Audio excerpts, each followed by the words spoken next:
اور consensus builder بھی ہیں اور 4 سال سے وزیر اعظم بھی ہیں. وزیر اعظم بھی ہیں.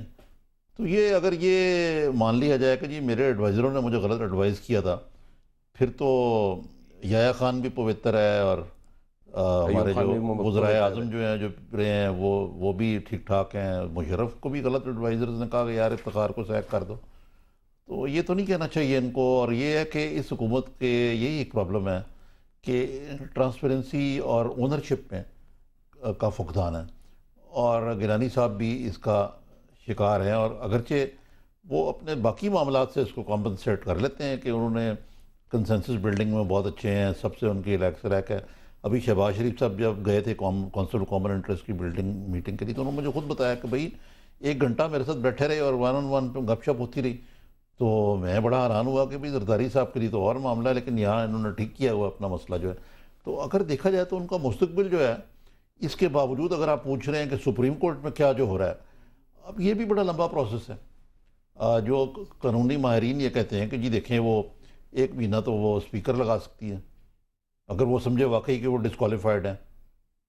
ٹھیک ہے نا، اگر وہ سمجھے. ابھی مطلب کچھ کہا نہیں جا سکتا کہ کیا پھر وہ آگے بھیج دیں گے الیکشن کمیشنر پر، وہ بھی ٹائم لگائے گا. جی عارف صاحب ہمارے ساتھ آپ ہائی کورٹ چلے جائیں، ادھر بھی ٹائم لگ جائے گا. تو یہ بھی اب اتنا آسان نہیں ہے. ان کا مستقبل ہے اگلے الیکشن تک کس طرح کھینچ کے لے جانا انہوں نے معاملہ. ہمارے ساتھ جی لائیو کالر ہیں ملتان سے محمد یوسف صاحب. جی یوسف صاحب. سر یہ میرا پہلے تو میں جناب عارف نظامی صاحب کو بہت سلام عرض کرتا ہوں. تو میرا سوال یہ ہے، کیا یہ تینوں سربراہ امریکی پریشر کو برداشت کر لیں گے جبکہ ہندوستان خود کو دنیا کی سب سے بڑی جمہوریت کہتا ہے؟ وہ ایران، پاکستان، بھارت گیس پائپ منصوبے سے خود کو جدا کر چکا ہے اور امریکی دباؤ برداشت نہ کر سکا. جی ہاں، دیکھیے آپ نے جو بات کہی، لیکن جہاں تک احمد علی نژاد کا تعلق ہے وہ تو برداشت کریں گے اور کر رہے ہیں. آپ کو پتہ ہے وہ تو ایک اسلامی انقلاب کے ذریعے ایک حکومت آئی ہے اور وہ تو کئی سال سے برداشت کر رہی ہے، بلکہ اب تو کئی ڈیکیڈز ہو گئے ہیں اس معاملے کو. جہاں تک کرزئی صاحب کا تعلق ہے، وہ تو ایک اس وقت امریکہ کی فوجیں اور نیٹو کی فوجیں وہاں قابض ہیں. تو وہ کیا اور ان کی بیس بھی کیا پریشر برداشت کریں گے. دیکھنا یہ ہے کہ پاکستان جو ہے کس حد تک اس پریشر کو برقرار رکھتا ہے اور برداشت کرتا ہے. میرا خیال ہے کہ حد تک ہی کر سکتا ہے، اس سے آگے نہیں. لیکن یہ بات میں ضرور کہوں گا کہ ابھی تک آج جو زرداری صاحب کا بیان تھا وہ کافی دلیرانہ ہے. اس کے اوپر تھوڑا سا بھی عمل درآمد ہو جائے تو یہ بہت غنیمت ہوگا، کیونکہ امریکہ کے ساتھ ہمارے جو روابط ہیں، ہمارے ابھی عسکری صاحب نے بھی اس پہ بڑی صراحت سے بیان کیا کہ ہمارا خارجہ فارن آفس، ہماری فوج بھی اگرچہ کہتی ہے کہ جی وہ امریکہ کے خلاف ہیں اور امریکہ سے انڈیپینڈنٹ ہیں، سیکورٹی پیراڈائم بھی اسی قسم کا ہے، لیکن اس کے ساتھ ساتھ امریکی ساز و سامان سے بھی لیس ہیں، ہمارا ایئر فورس ہو یا ہماری جو زمینی فوج ہو. تو اس لیے یہ پریشر برداشت کرنے کے باوجود امریکہ سے یکسر اپنے آپ کو کٹ آف کرنا شاید مشکل نظر آتا ہے مجھے. ان کا یہ پوائنٹ تھا کہ جی بھارت ایک بڑی جمہوریت ہونے کے باوجود وہ یہ پریشر برداشت نہیں کر سکا اور غالباً گیس پائپ لائن کی اس سے اس نے ریگل آؤٹ کیا. نہیں، اس پہ عسکری صاحب آپ بھی میری بات کی گواہی دیں گے کہ اس وقت بھی ایران کے اوپر سینکشنز کے باوجود بھارت جو ہے ایران کے تیل کا دنیا میں سب سے بڑا کسٹمر ہے. بالکل آپ نے صحیح کہا. اور یہ ہے کہ ٹریڈ ریلیشن جو ہے انڈیا ایران سے مینٹین کر رہا ہے امریکن پریشر کے باوجود. اس کے لیے کئی فیکٹر تھے کہ وہ پائپ لائن سے واک آؤٹ کر گیا. آپ امریکن پریشر بھی کہہ سکتے ہیں، لیکن اصل یہ تھا کہ وہ عسکری صاحب قطع کلامی معاف، وہ کوٹ پرو کو نہیں تھا سیولین نیوکلیر ڈیل کے ساتھ. اس کا وہ یہی ہے کہ انہوں نے چونکہ سیولین نیوکلیر ڈیل اس وقت حاصل کرنی تھی تو ان کے لیے لازم تھا کہ وہ کوئٹ کرتے اس سٹیج پہ. ایک اور فیکٹر تھا، اس زمانے میں پاکستان اور ہندوستان کے تعلقات بھی خراب تھے، تو اس کی وجہ سے بھی وہاں میں بہت سی لابیز ایسی تھیں.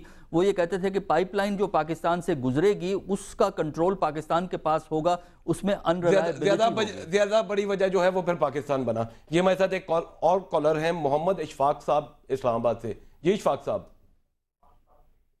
السلام علیکم سر. وعلیکم السلام. کیا سوال ہے سر؟ آپ سے یہ ایک ریکویسٹ کرنی ہے. یہ دیکھیں پیپل پارٹی والے اور نون لیگ والے بڑی ترمیمیں لا رہے ہیں. کوئی ایسی کام کریں کہ یہ ہماری جو گیس پائپ لائن کے لیے ہمارے تاجروں کو کوئی چھوٹی دیں، ان سے پیسے لے کر اس پائپ لائن پہ لگا دیں کوئی. جی عارف صاحب، کیا میں سوال وہ یہ کہہ رہے ہیں کہ جی یہ بہت زیادہ ترمیموں پہ تو اتفاق ہو رہا ہے، 20ویں آئینی ترمیم آئی، پہلے بھی آئینی ترامیم آئی، تو یہ جو یہاں کا ایک تاجروں کا مسئلہ ہے، جو گیس کی سپلائی جو ہے نہیں مل رہی، ڈومیسٹک کنزیومرز کو بھی نہیں مل رہی، اس کے لیے بھی انہیں کچھ مل کے کرنا چاہیے تاکہ لوگوں کے مفادات کا جو ہے وہ بھی تحفظ ہو سکے. جی سرما صاحب، اب مسئلہ یہ ہو گیا کہ یہ اب ہم جو ہے نا یہ قلت کو شیئر کر سکتے ہیں نا. گیس کم ہے، ڈیمانڈ زیادہ ہے، نیٹ ورک بہت بڑا کر دیا ہے. اب مثلاً جو آپ دیکھیے یہ CNG گاڑیاں ہیں، اب یہ ایک ٹارگیٹڈ سبسڈی نہیں ہے. اب کرولا بھی چل رہی ہے، اس پہ اب تو ساری جو گاڑیاں ہیں جو وہ آتی CNG فٹڈ ہے. اب پاکستان دنیا کا سب سے بڑا CNG کا وہ کنزمپشن کا ملک ہے. تو ان معاملات کو دیکھیں تو یہ اب تو ہماری پالیسی اتنی بگڑ چکی ہوئی ہے کہ اس پہ کنسنسس ہونے کے باوجود ہو جائے تو بڑا اچھا ہے. اور پاکستان میں جو اگلے روز ہی کہیں میں ڈاکومنٹری دیکھ رہا تھا کہ سیالکوٹ کی جو انڈسٹری ہے، وہ جو ہماری فٹ بال کی انڈسٹری ہے اور انڈسٹریز ہیں، ٹیکسٹائل ہے، یہ جو کیا کہتے ہیں اس کو، جو کھاد کی انڈسٹری، کھاد کی قیمت کئی گنا بڑھ گئی اسی لیے کہ کھاد جو ہے ایک ایسی انڈسٹری جو گیس کو کنورٹ کرتی ہے انٹو فرٹیلائزر. باقیوں میں تو گیس استعمال ہوتی ہے نا، تو وہ بھی متاثر ہو رہی ہے. تو یہ اگر آپ ساری چیزیں لیں تو یہ واقعی ایک بہت سنگین مسئلہ ہے. میرا خیال ہے ان کا پوائنٹ تو یہی تھا کہ لوگوں کے جو مسائل ہیں ان کے اوپر بھی انہیں کنسنسس ہونا چاہیے. میں نے پہلے بھی یہی عرض کیا اور ڈاکٹر صاحب نے بھی کہا کہ ایک اکنامک کنسنسس جو ہے پیدا کرنا چاہیے. جی بالکل ٹھیک ہے. ڈاکٹر صاحب جناب حسن عسکری رضوی صاحب، آپ کا بہت شکریہ کہ آپ نے ہمارے اس پروگرام کے لیے وقت نکالا اور ایک آپ نے بہت اہم موضوعات کے اوپر اپنا تجزیہ پیش کیا. Thank you for being with us. یارف صاحب، ڈاکٹر صاحب کا جو تجزیہ تھا وہ آپ نے دیکھا، بہت سارے ایشوز کے اوپر آپ کے ساتھ بھی ان کا اتفاق تھا اور بہت انہوں نے مطلب امپورٹنٹ پوائنٹس جو ہیں اس کے اوپر ریز کیے. ناظرین، آپ نے ہمارا پروگرام دیکھا. ہم آپ کے فیڈ بیک کے منتظر رہیں گے زیر بحث @sama.tv پر. اس کے ساتھ ہی اپنے میزبان سرمد بشیر اور عارف نظامی کو اجازت دیجیے. اللہ حافظ.